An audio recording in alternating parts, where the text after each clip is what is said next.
Hey guys, Romie here, so please like, comment, subscribe. This is my review for Love and Hip Hop, New York, Season 8, Episode 11, Gram in Your Hand. Now, the episode, it starts off with Anais and Ruben. He comes in. So Ruben comes in and trying to figure out, oh, so hey, Anais. She's speechless.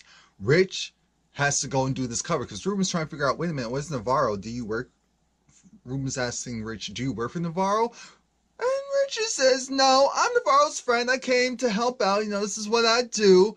And Anais says nothing. So Navarro's looking at her like, wait a minute, why can't you talk? What's going on here? Rich decides, forget all this okie doke, while Jonathan is just shaking his head like, Jesus, no. Mind you, this is supposed to be an official meet and greet, and then not just Mona putting together some of her production people together to go and fill in the room. Now, again, Ruben's looking at this like, this doesn't look right, but I'm going to pretend to give my wife the benefit of the doubt. And he's just trying to figure out, why can't she talk? Why is she speechless? Why is she not looking at him in his eyes? And so then Rich says, wait a minute.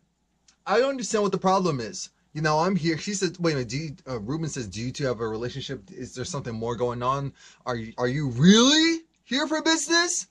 Rich says, I am here for business, but I'm also with you. I thought that you two are separated. I was told that you two are separated or separating, that your relationship was over, that she was asking you for a divorce. And Ruben looks at him like, excuse me, like that. Like, I can't even believe what is. So you told him, so you know what? I am her husband. She is my wife. You're right, there is a divorce. But I'm going to be the one doing it. I'm the one that's going to divorce her. I'm the one that says, oh no, this is done. This is done. This is a done deal. We're over this. I'm over you. He goes, takes the ring, throws it at her. Well, not like throwing it at her, but throwing it in her direction so that she can feel it. Like, we're done. Don't come home. The only time I want to hear from you is when we're talking about the kids. But that's it. Don't come home. I'm tired of this mess. I'm tired of you. Bleep you. Bleep you. Don't. And by the way, he starts to step to Rich because Rich was kind of upset. Rich was trying to figure out, wait a minute. You're supposed to be not together anymore. So why are you going and getting saucy with me? Why are you going and getting upset with me? Why are you getting angry with me? And Rich, like, he grabbed something, like he was going to do some throwing mess. And so security got him. But mind you, you can't tell me Ruben doesn't have his own security, because those didn't look like regular Mona Scott security people. They look, and I said, wait a minute, is that Ruben speaking a different language, or is that his security? Because I just know that, Rich, you weren't going to win that. I know. Ruben gives me that energy of he has to stay very calm and collected because someone may end up dead. I just get that from him. And I know I'm not the only one. So then Jonathan's like, wait a minute, what are you two doing? Are you guys stupid or are you dumb? Anais, and this is where the yelling goes. He was cheating! And he can't be cheating because they're not in a committed relationship. But he was going and getting his number from this other girl. And we saw that. We know that's what was actually happening. Rich was doing his usual lying of, no, that's not what it was. What are you talking about? Like, I saw you! I saw you! Jonathan has some vocals on him. I said, what? That's an experienced yeller. Because that looked like it took zero effort to exert that type of... I said, oh, turn down the volume. What?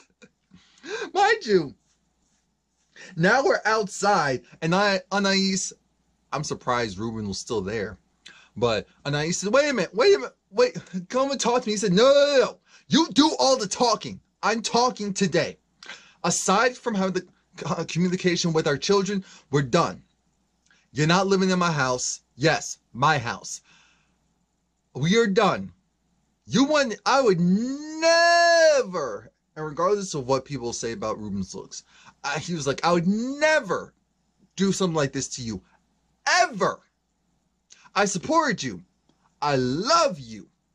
He didn't say all of that, but I'm just giving you the extraness just to bring it on home. And you go and do this mess to me? No, we're done. And I said, bravo, Ruben. Bravo! Anais is crying on Jonathan's shoulders. You're like, I can't believe you when you gave the Rich. Just like what I thought. she's the type where she wanted to go and let loose and let some steam off, and that's what happened. Now we have this issue of her husband doesn't want any parts of that mess. He's like, no, you're not gonna go and do it to me. You're not gonna go and son me. I'm not sorry about it either. And so I said, bravo, bravo. Next off, we see Jacques. He goes and he meets up with Bianca, and Bianca's kind of talking about how she's just working, making moves. They're playing bowling, having fun. But Bianca wants to be matchmaker, so she brings her girl, Cayenne. So Cayenne is there, and Jacques knows Cayenne. Let's stop faking the funk. Jacques knows Cayenne, and maybe they probably met in more so informal setting. But the chemistry was way too, they were going and joking and doing the whole rap thing. She spouted a good 8 bars, and he said, okay, I see you. And Bianca's just happy because she's just like, hey, I did good. I'm thinking they knew each other, but let's just, fake the funk for the cameras. Let's fake the funk for the cameras. Thank you. Now, after that, we're at the batting cages, because there wasn't much to that. We're at the batting cages, and we see Snoop. Snoop's in there already. Jacque's there. Safari comes in with his red mink. And, oh, God. So, that coat, I want all of them. I don't care. I want all of them. Anyway, he's there, being his usual self. Remember, they were all at Snoop's sneaker launch and just talking about the messes going on. They all have relationship issues. Jacques and Safari both used to date Sophia Body. Obviously, neither of them date her anymore. And it's just kind of the whole thing of, look, we're all good now. We're all compadres. Safari's still going. He's going through a dream doll, but that was his fault for dating.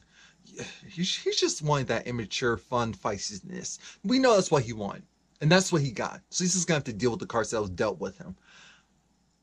Coming in like the predator. Carl. I said, Carl. Why is he? They always have him coming in like, one of these things aren't just like the other. One of these things don't fit. That's you! Anyway, he comes there because he's going to be doing this boxing thing. And apparently he has a new social media. Mo told him he had to get rid of his Instagram, so he got rid of that Instagram and he started a new one. But no one doesn't know the new one that he's using because he's not making it known about himself, at least not for now. And so they want to go, and he's going to be there. He wants all of them to support. And it's going to be a fun time. They can bring whoever, which is good because everyone's going to bring someone. Jesus. Anyway, Peter Guns, he's back again to counsel Rich. But before he can do that, in comes Navarro. So now we can tell the story, because Navarro apparently doesn't know, even though he was supposed to be the one that set up the event for Anais. He doesn't know what really transpired. So Rich fills him in. And Navarro at first is laughing like, oh, well, everything was cool until Ruben came. And then Navarro said, what? Ruben came? And then Navarro in his confessional talks about how, well, Ruben's actually one that paid for my services for Anais. And, I wouldn't be working with her if it wasn't for him. So I'm thinking, so you let your friend Rich sleep with your client, and your client and your boss, technically, your boss, you betrayed him by not, looking further into this and all that. So now that business relationship is severed. I already caught that from the jump. Rich is trying to laugh and hee hee ha ha. And even Peter says, this isn't funny. You go, and someone married? Like, come on now. This is new territory even for you. And Rich said, wait a minute. she's the one that told me that she was gonna be going and getting a divorce, but then I hear from him that he's the one that go and found out that, oh, I was gonna get a divorce, and now we're definitely getting a divorce, and then now she's looking crazy at me. Rich, you knew what you were getting yourself into. Stop acting like you didn't know what you were getting yourself into. You knew that she was married. That was the main point. You knew that she was married. You wanted to have fun. You wanted to keep it casual. That's what you wanted. It ended up being something different, but that's what happens all the time, especially with you. So we'll move forward from that. We'll move forward to Dream Doll. She's in the studio doing some type of rap. I said, And Safari comes through. Safari comes through because they need to have a conversation. Now, Dream Doll's upset because she's hearing from the grapevine that, while you were at Snoop's event, you were talking to the odd woman out, aka Mariah Lynn. And I'm not feeling that because we can't be compadres. You're upset with me choosing some other person as my Instagram crush, and you were out here going and working with the enemy. And I said, Dream Doll, Mariah Lynn isn't really your enemy. You're the one that wanted to pop off, and then she was the one that willing to get gully. And then this is what transpires. This is the end result. So now you want to control this 36-year-old man and tell him, oh, you can't do this, you can't do that. No, you know what? Yeah, that's right. I tell you what to do. And I say, excuse me, how, the fact that you actually thought that that was cute to come out of your mouth and say that to a grown, you really thought, regardless of how mature Safari acts, he said, no, I'm not doing this. I was already in one, controlling the relationship. Two, you're not famous enough, rich enough, whatever enough to go. And he didn't say that. That's what I'm thinking. For you to go and act this way. Period. Period. You got the nerve to pipe up and... So then she's trying to kick him out of it. I said, yeah, you're not pushing me. You think that's cute. I'm actually not going anywhere. I don't care if it's your time. I'll let your time run out and you have to pay that person extra. I don't care. So she goes, says, fine, I'll leave it. He said, okay, let me show you how to actually rap. I said, now we're not doing that because it was cute when she was your potential girlfriend. But now that she's not, now we're going to actually go and tell the truth. Okay. Now, Jacquet, he goes to the iFly with Cayenne. And they had fun. Cayenne's hair was a mess once it was done, which I said, okay, that's realistic with the helmet and also all the wind. But then I looked at her like, Cayenne, you look too good. You look too good to be. Come on, you need to tell them to freeze and get just hair, makeup. Come out. Well, not makeup, hair. Here, people need to come out and do. So then she was cute. She was like, why don't you go and help me out? He's about to go and rip something out. So she, let me just go and do it. Karen pans away. It's fixed. It's slicked back. I said, okay, Miss Mona Scott Young. So anyway, they're talking and everything seems cool, but Cayenne says that she's been hurt and she's been used and lied to, so she wants to take things slow. So she brings him in close and whispers, borderline whispers in her ear that she's trying to take things slow. She's trying to be kissy boo boo, but she just wants to know she's interested, but they just need to take things slow. Are you okay with us taking things slow? Yeah, Mom, of course. Thinking, yeah, slow as in 2 episodes later than the committed relationship. We'll see how slow that is. Now, Navarro had to have a meeting with Ruben because Ruben wanted to talk. Ruben essentially said that, okay, I'm not stupid. I put 20 on 10. So your friend is sleeping with my wife. Not only is your friend sleeping with my wife, you thought that was a good idea to him go in your place and host an event. It was like, my friend, he works with female artists, and so I figured it would be a good idea.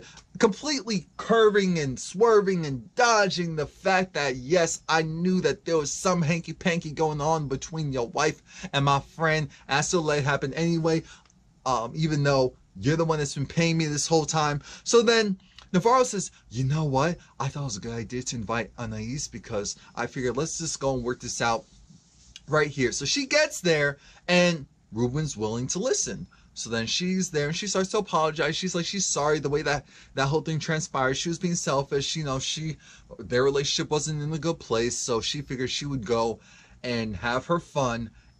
It went overboard and she understands that. She regrets that. But it was like, maybe if you were being a better husband. I said, no! Why would...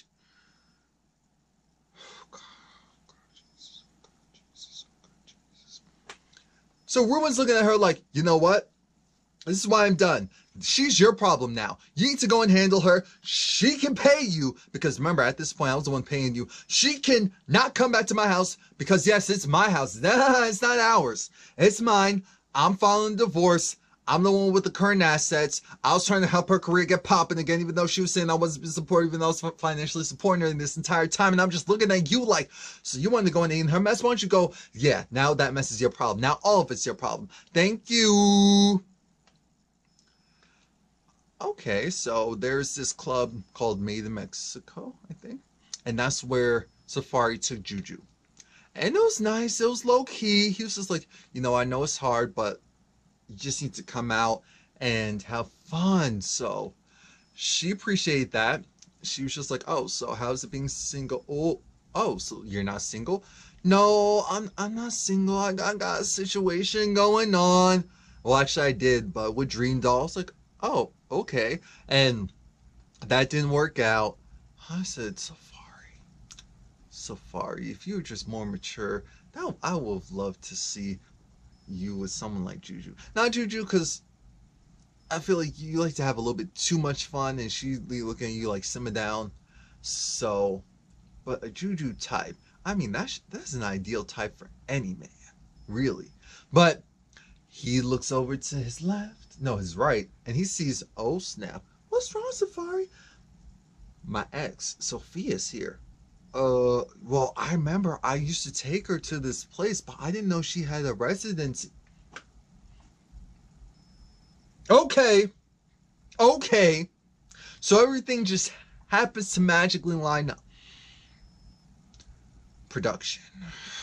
So he goes over there and he talks to her, and clearly it's all love. They don't have any issues with each other, because they actually get into a conversation about how, oh yeah, my relationship didn't pan out because she's controlling. I don't want to do that. And Sophia says she was with Jacqueline. It's like, oh, Jacqueline's cool. Yeah, I screwed that up. He's actually a cool dude, and I don't know what else thinking. So I want him to give me another chance. Safari says, wait a minute, Jacqueline's going to be at our friend Carl's event, boxing event. Why don't you come through as my guest and see what's popping? You can talk to him there. I said, but she doesn't know, and we'll continue. We see Rich and Anais in a Jocelyn, throwaway look. I said, she did not really just, her stylist really didn't just have, because she got thrown out of her house, so she needs someplace to stay. But she can't stay there because Rich goes on the offense and says, wait a minute, I thought that you were getting divorced from your ex. From your husband. I thought that your relationship was done. But he comes in acting like he had no idea. Like, he was astonished. Divorce? Ex? What? And so she tries to play it off like, what are you talking about? What are you talking about? It wasn't even me. It was you. First of all, you go in and get someone's number. And so she flipped it on him, and he finally acknowledged, look, he didn't say it to her, but in his confessional, he admitted, I was getting someone's number. This is supposed to be fun, but it stopped being fun anymore, so I was just finding an exit plan. I said, of course you were! And that's what we said you would do. Why are you looking at us like we're stupid, like we haven't seen you do this time and time again? This is both your faults. Anais was the married person in this equation, so she had more fault. But still, this whole tit for tat thing, and Anais trying to flip it and say, she thought that he was more in on the relationship than he was, and it's just like her husband, just in so much going on, and she was trying to get the divorce and try to get away from him, but he wouldn't take no for an answer. I said, are you really trying to do the Richie? Even Rich could see this is some bull. So he was like, you need to go. She was like, you're a bum. He's like, oh, well, all right, B, get going. Jesus, this is ridiculous. So now we're at Carl's event. And the crew comes through. So we even see people like, we see Remy and Pap. We see, of course, Safari's there. But before all that, we get to Lil Mo. Lil Mo's pissed because she hears from Remy that we only knew about this event because he put it on his Instagram. And they're like, what? What? No, it can't because his Instagram, it's off. Well, it's right here. Oh, so he created a separate Instagram account and blocked me. That's why I can't see this one. I said, now, Carl, now you're doing too much. Now you're doing too much. Now you're doing way too much. So then she wants to go and confront him, but he has an exhibition to do. So he can't be going and being distracted by her. So that's when Snoop says, wait. You can't do that right now. So she's upset and she's crying. Well, she's not crying, but she's just pissed. And she's talking to Snoop outside. Like, so he's been cheating, being deceptive. And now he's continuing on with being deceptive. And he expects me to just be okay with this. You know, no. Take me somewhere to Harlem. I want to go. I don't want to be here. I don't want to deal with this. And what happens next is Safari shows up with Sophia. And Safari's thinking, this is great. Jacques and Sophia can go and talk, express their feelings. And Snoop's just looking at this whole situation like, wait a minute. So you're the one that went and messed with my boy.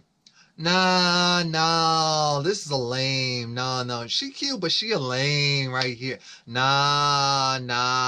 And Sophia's like, no, don't do that. Don't do that because you don't really know the situation. So Dynamite goes and does the exhibition. Everything seems to be going well until we see that Jacques comes in with Cayenne. And next week, for some odd reason, Cayenne decides, I'm going to utilize my time to get into a fight. So that's it. Please like, comment, subscribe. Back to the same old.